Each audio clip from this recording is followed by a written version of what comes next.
1990. The small town of Siro, Botswana. Siro was a modest town adorned with sprawling acacia trees that swayed under the sunlit skies. It was a place where whispers of news traveled faster than the wind.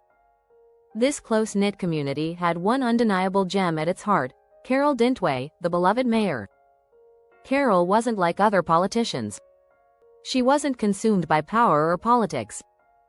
Hers was a reign of love, justice, and deep-rooted concern for her people. She made promises not for the sake of making them but to fulfill them. Tirelessly, she fought to bring literacy programs, clean water, and better roads to her people, even when the odds were stacked against her. Her husband, Alfred Dintwe, was the cheerful owner of a chain of bakeries, the Golden Crust, which had become the pride of Siro. Alfred's bakeries were famous for their mouth-watering bread and cakes, but more than that, they symbolized a family's love for their community. Together, Carol and Alfred were an unstoppable pair, a wholesome symbol of community strength and love. Despite their busy lives, each morning began in the same way. Alfred would bring Carol tea and warm bread from his bakery, and together they'd discuss their dreams for the town while gazing at the sunrise. Carol often painted visions of a Botswana teeming with tourists, of children flourishing in better schools, of bustling markets showcasing local art and culture. For Alfred, she was not just a leader but the beating heart of their shared dreams. The turning point: it was a somber winter morning when Siro learned of Carol's illness. Cancer had cast its shadow upon their radiant leader. Despite the diagnosis, Carol's spirit remained unyielding. Even in moments of deep pain, she would insist on attending town meetings or listening to the needs of her people. Alfred became her rock, caring for her with tenderness that never wavered. But the battle against cancer was not one she could win. Carol passed away quietly one evening, surrounded by Alfred and the many people whose lives she had touched. Her absence was felt like the loss of the soul of the town itself. Months turned into years, yet the people of Siro couldn't forget Carol or her dreams. Alfred, now a saddened yet resilient man, spent his days expanding the Golden Crust, always trying to honor the memory of his late wife.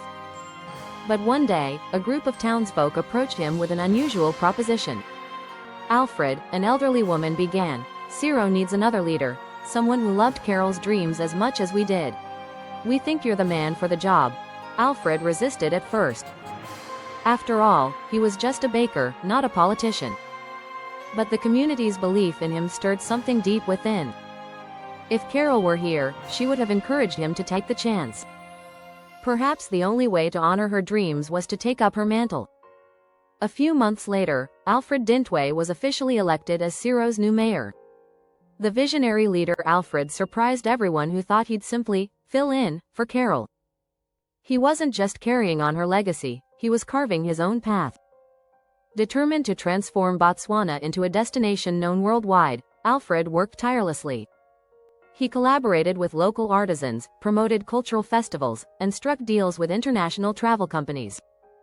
The town began to thrive in ways it hadn't before. Travelers from neighboring countries flocked to Siro for its unique blend of heritage, food, and music. Alfred's Golden Crust bakeries even became a must-visit for tourists. It was during one of these seemingly routine days at a cultural festival that Alfred met Margaret. She was a visiting dignitary from Ghana, a poised woman with a warm smile and a delightful laugh. Margaret was in Siro to see her son, Archibald, who was studying in Botswana. Archibald was a brilliant young man driven by a passion for agriculture and sustainability. Alfred and Margaret struck up a lively conversation about everything from African cuisine to the shared values between their cultures. What began as a polite chat soon became regular walks around the town, shared meals, and conversations that stretched late into the night. Margaret's son, Archibald, began regarding Alfred with respect for the care he showed his mother. He seemed to bring her an uncontainable joy. From grief to new beginnings over time, Alfred and Margaret's bond deepened into a love neither of them had expected at this stage in their lives. For Alfred, Margaret was like a fresh breeze, a renewal of his spirit. Together, they envisioned a future not just for themselves but for their blended family. Margaret shared Alfred's passion for showcasing the beauty of Botswana, and Archibald's innovation and intellect complemented their shared dreams. The community, already invested in Alfred's happiness, welcomed the couple with open arms. 2 years after their first meeting, Alfred and Margaret stood under the vast blue skies of Ciro, surrounded by friends, neighbors, and loved ones.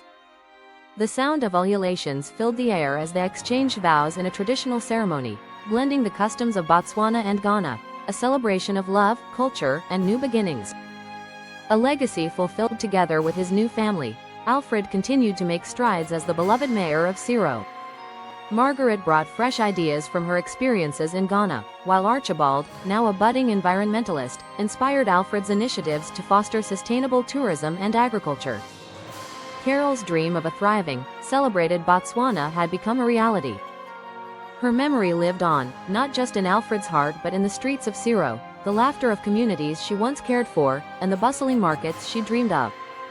It was proof that life, although unpredictable and at times cruel, had its way of weaving together unexpected blessings. Carol's story had been one of service and love.